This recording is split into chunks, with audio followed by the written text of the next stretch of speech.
नमस्कार फ्रेंड्स देखंतु ration card हिताधिकारी मानक पई ई केवाईसी को नहीं गुरुत्वपूर्ण अपडेट रही देखंतु आमर प्रायतः प्रत्येक जिलार सबु ब्लॉक ऑफिस रो सबु खुचुरा विक्रय केंद्र बा डीलर शॉप रे राशन कार्ड हिताधिकारी मानकर ई केवाईसी करबा प्रक्रिया आरंभ हो सारी बा किछि किछि जगह रे खूब शीघ्र आरंभ होगा जाउची। तेणुक भिडियो को आपण मैंने शेष पर्यंत देखंतु किछि गुरुत्वपूर्ण विवरणी जानबा को पाइबे ई केवाईसी बाबद को नहीं देखंतु ए भिडियो रे आपण मैंने जानबा को पाइबे राशन कार्ड रे कोन समस्ते ई केवाईसी करबा पई बाध्यतामूलक अटंती एवं या सहित सबुठारु गोटे बड़ प्रश्न आसुची कि जेउ भाई माने आम ओडिशार भाई माने जहाँकर नाम सबु बा ना सबु राशन कार्ड रे रहिची सेमाने राशन कार्ड हिताधिकारी तालिकार अछंती किंतु सेमाने बाहर राज्य रे जाई काम करूछंती कोन सेमानंकु पुणी ओडिशा आसीबाकू पड़िबो कि राशन कार्ड रे ई केवाईसी करबा पई एवं ई केवाईसी करिले आपणकर बा राशन कार्ड हिताधिकारी मानकर मेंबर मानकर सुविधा कौन हेबो देखंतु फ्रेंड्स आपण माने या सहित जानिबा को पाइबे कि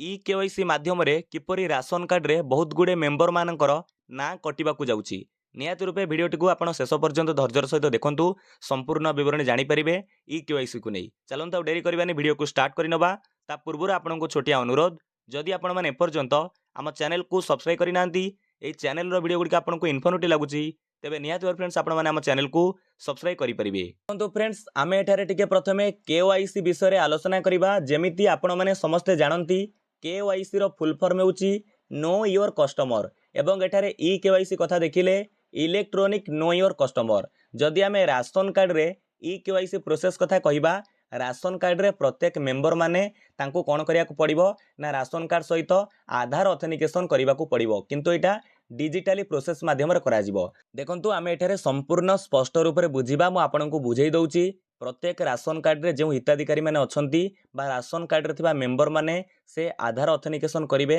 आधार ऑथेंटिकेशन कले डिजिटल प्रोसेस माध्यम रे तांको वेरीफाई करा जाय परिबो तांकर आइडेंटिटी एवं एड्रेस को कौन करा जाय परिबो ना आधार ऑथेंटिकेशन माध्यम रे डिजिटल प्रोसेस रे वेरीफाई करा जाय परिबो जेमिति आपण माने डीलर शॉप को जाउथिबे बेले बेले देखुथिबे किछि जनकर कोन होउची ना फिंगरप्रिंट नौनी आई स्कैन हेई पारुनी अर्थात आमे सेठारे कहूचे कि तांकर राशन कार्ड सहित केवाईसी होई नाही आधार ऑथेंटिकेशन होई नाही डिजिटल प्रोसेस माध्यम रे आधार ऑथेंटिकेशन होई नाही तेनु सेईटा ई केवाईसी कहा जाय ताकू ई केवाईसी माध्यम रे आमे कोन करबा ना राशन कार्ड रे आधार ऑथेंटिकेशन करबा किंतु देखंतु आपण डीलर शॉप रे जाई किपरि आपण जो कौन करिवे ना आधार ऑथेंटिकेशन बा ईकेवाईसी करिवे देखंतु तांको पाखरे जो अछि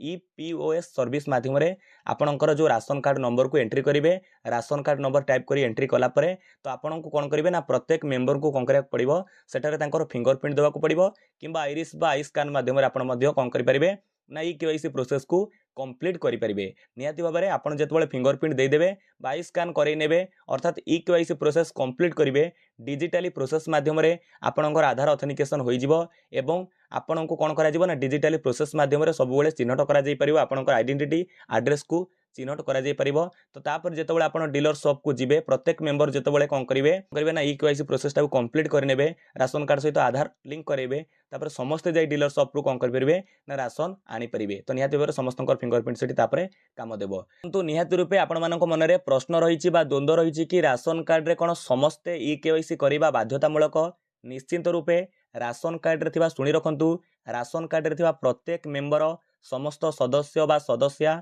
समस्ते राशन कार्ड रे ई केवाईसी करिबा बाध्यतामूलक अटे समस्तंक पई बाध्यतामूलक अटे कारण देखंतु म आपन केठी बुझेई दउची ई केवाईसी करिबा द्वारा कोन हेबो ना जेतेक जो दारिद्र्य सीमारेखा तळे लोक गति करू नाहंती बा धनी श्रेणीर धनिक श्रेणीर लोक अटंती से माने भूल रे बा किछि भूल डॉक्यूमेंट देई पैसा पत्र देई राशन कार्ड करे नेछंती से माने ई केवाईसी करिबा द्वारा तांकर राशन कार्ड टी कटि जिवो जो मानकर ट्रैक्टर बा 4 व्हीलर गाड़ी अच्छी से मानकर मध्य राशन कार्ड कटि जिवो अर्थात आमे कहिले जो सब आर्थिक स्वच्छल वर्गर लोक माने राशन कार्ड पाइछंती राशन कार्ड रो हिताधिकारी होइतिबे से माने जेतेबळे ई केवाईसी करिवे आधार ऑथेंटिकेशन करिवे तांकर कोन हेबो ना राशन कार्ड टी को काटि दिया जिवो तो एहा सहित आपण माने जानिछंती अनेक लोकंकर मृत्युवरण होइतिले सुधा से मानकर ना राशन कार्ड रे रहिछि एपर्यंत कटि नाही होयतो से मानकर परिवार सदस्य राशन सामग्री नेउछंती किबा डीलर मध्ये तांकर नाम रे राशन सामग्री नै जाउछि किंतु एथि पई ई केवाईसी प्रोसेस करा जाइछि से मृत्यु होइतिबा लोक माने आ ई केवाईसी जेतु प्रोसेस करि परिबे नै तांकर जेतु से मृत्यु हो जाइछि तेणु ई केवाईसी प्रोसेस एथिपाई करा जाइछि सेमानकर नाम मध्ये कटिबो ता सहित सरकारी चाकरिया माने सेमानकर ना राशन कार्ड लिस्ट रे रहिछि बा राशन कार्ड मेंबर लिस्ट रे रहिछि ସେମାନେ ଇକେୱାଇସି କଲେ ମଧ୍ୟ ତାଙ୍କର ରାସନ କାର୍ଡ଼ରୁ ନାଁ କଟିଯିବ। ତେଣୁ ନିହାତି ଭାବରେ ଏଥିପାଇଁ ସମସ୍ତଙ୍କ ପାଇଁ ରାସନ କାର୍ଡ଼ରେ ଇକେୱାଇସି କମ୍ପ୍ଲିଟ୍ କରିବା ବାଧ୍ୟତାମୂଳକ ରଖାଯାଇଛି। ଏଥିପାଇଁ ଦେଖନ୍ତୁ ଆମେ ଯଦି କହିବା ଆମର ଜଗତସିଂହପୁର ଜିଲ୍ଲା କଥା ମୁଁ କହିବି, ଅଲରେଡ଼ି ଆମର ଗତକାଲି ଠାରୁ 23 ତାରିଖ ଠାରୁ ଆରମ୍ଭ ହୋଇସାରିଛି। 25 ତାରିଖ ସେପ୍ଟେମ୍ବର 25 ତାରିଖ ରଖାଯାଇଛି ଇକେୱାଇସି ଯେଉଁ ପ୍ରୋସେସ୍ କମ୍ପ୍ଲିଟ୍ କରିବାର ସମସ୍ତଙ୍କ ପାଇଁ ଲାଷ୍ଟ ବା ଶେଷ ତାରିଖ ରଖାଯାଇଛି ଜଗତସିଂହପୁର ଜିଲ୍ଲାର ପ୍ରତ୍ୟେକ ବ୍ଲକର ସବୁ ଖୁଚୁରା ବିକ୍ରୟ କେନ୍ଦ୍ର ମାନଙ୍କରେ। ସେମିତି ପ୍ରାୟତଃ ଜିଲ୍ଲାରେ ଏମିତି ଇନଫର୍ମେସନ୍ ଆସିଗଲାଣି, ଆପଣମାନେ ଟିକେ ପଞ୍ଚାୟତରେ ବୁଝିବେ, ଜାଣିପାରିବେ, ଡିଲର ସପ୍କୁ ଯାଇ ବୁଝିବେ, ସେମାନେ ତାଙ୍କୁ ଆପଣମାନଙ୍କୁ ତାରିଖ ମଧ୍ୟ କହିଦେବେ। ପ୍ରାୟତଃ ଜିଲ୍ଲାରେ କିନ୍ତୁ ଆରମ୍ଭ ହୋଇଗଲାଣି। ଏଇ ଗୋଟେ ସପ୍ତାହ ଭିତରେ ସବୁ ଜିଲ୍ଲାରେ ପ୍ରତ୍ୟେକ ସବୁ ଖୁଚୁରା ବିକ୍ରୟ କେନ୍ଦ୍ର ଡିଲର ସପ୍ ବା ଡିଲର ଅଫିସରେ ଇକେୱାଇସି ପ୍ରୋସେସ୍ ମଧ୍ୟ ଆରମ୍ଭ ହୋଇଯିବ। ଦେଖନ୍ତୁ ଆପଣମାନଙ୍କ ମନରେ ଆଉ ଗୋଟେ ପ୍ରଶ୍ନ ମଧ୍ୟ ରହିଯାଇଛି, ଆପଣମାନେ ପଚାରୁଛନ୍ତି ଯେଉଁ ଓଡ଼ିଶାର ଭାଇମାନେ ଯେଉଁମାନେ ଯାହାଙ୍କର ନାଁ ରାସନ କାର୍ଡ଼ ହିତାଧିକାରୀ ତାଲିକାରେ ଅଛି, ଯେଉଁମାନେ ବାହାର ରାଜ୍ୟରେ ଯାଇ କାମ କରୁଛନ୍ତି ବା ବାହାର ରାଜ୍ୟରେ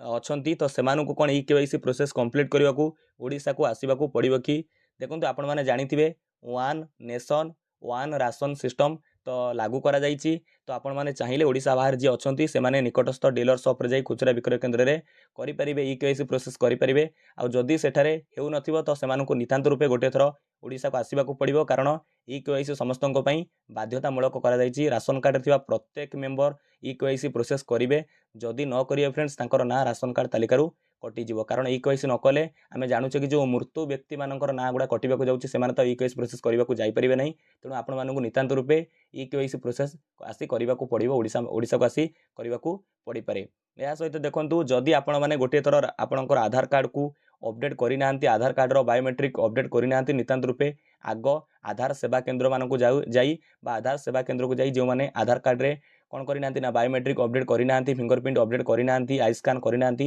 ପ୍ରଥମେ ସେ ପ୍ରୋସେସ୍ କମ୍ପ୍ଲିଟ୍ କରନ୍ତୁ। କାରଣ ଏଠାରେ ଖୁଚୁରା ବିକ୍ରୟ କେନ୍ଦ୍ରରେ ଆପଣଙ୍କର ଫିଙ୍ଗରପ୍ରିଣ୍ଟ ସ୍କାନ୍ ନେବ ନାହିଁ। ତେଣୁ ସେଠାରେ ଆପଣଙ୍କୁ ପଠାଇବେ କେଉଁଠିକି ନା ପ୍ରଥମେ ଆଧାର ସେବା କେନ୍ଦ୍ର ଯାଅ, ତାପରେ କ'ଣ କର ନା ସେଠାରେ କ'ଣ କର ଆଗ ବାୟୋମେଟ୍ରିକ୍ ପ୍ରୋସେସ୍ କମ୍ପ୍ଲିଟ୍ କର। ତେଣୁ ପ୍ରଥମେ ଆପଣଙ୍କୁ କହି ରଖୁଛି ଆପଣ ଆଧାର ସେବା କେନ୍ଦ୍ରକୁ ଯାଇ ଯଦି ଆପଣଙ୍କର ଆଧାର ଅପଡ଼େଟ୍ କରିନାହାନ୍ତି, ଜମା ବି କ'ଣ କରିନାହାନ୍ତି ନା ଆଇରିସ୍ରେ ଆଇ ସ୍କାନ୍ କରିନାହାନ୍ତି ବା ଆପଣଙ୍କର ବାୟୋମେଟ୍ରିକ୍ ପ୍ରୋସେସ୍ କମ୍ପ୍ଲିଟ୍ କରିନାହାନ୍ତି, ସେ ପ୍ରୋସେସ୍ଟା ଆଗ କମ୍ପ୍ଲିଟ୍ କରନ୍ତୁ। ତାପରେ ଆପଣମାନେ ଡିଲର ସପ୍କୁ ଆସି ଇକେୱାଇସି ପ୍ରୋସେସ୍ କମ୍ପ୍ଲିଟ୍ କରିପାରିବେ ଫିଙ୍ଗରପ୍ରିଣ୍ଟ ଆଉ ଆଇ ସ୍କାନ୍ ମାଧ୍ୟମରେ। ତ ଏଥିଲା କିଛି ଗୁରୁତ୍ୱପୂର୍ଣ୍ଣ ଅପଡ଼େଟ୍ ଫ୍ରେଣ୍ଡସ୍। ନିହାତି ରୂପେ ଆପଣଙ୍କ ପଞ୍ଚାୟତ ଅଫିସରେ ବା ଡିଲର ସପ୍ରେ ଆପଣମାନେ ବୁଝିପାରିବେ କେବେଠାରୁ ଆପଣଙ୍କର ଜିଲ୍ଲାରେ ବା ବ୍ଲକ ଅଫିସରେ ଇକେୱାଇସି ପ୍ରୋସେସ୍ ଆରମ୍ଭ ହେବାକୁ ଯାଉଛି। ଯେମିତି ଜଗତସିଂହପୁରରେ ଆରମ୍ଭ ହୋଇଗଲାଣି, ପ୍ରାୟତଃ ଜିଲ୍ଲାରେ ମଧ୍ୟ ଆରମ୍ଭ ହୋଇସାରିଥିବ। ବିଦାୟ ଦିଅନ୍ତୁ, ନମସ୍କାର, ଜୟ ହିନ୍ଦ, ଜୟ ଭାରତ, ଜୟ ଜଗନ୍ନାଥ।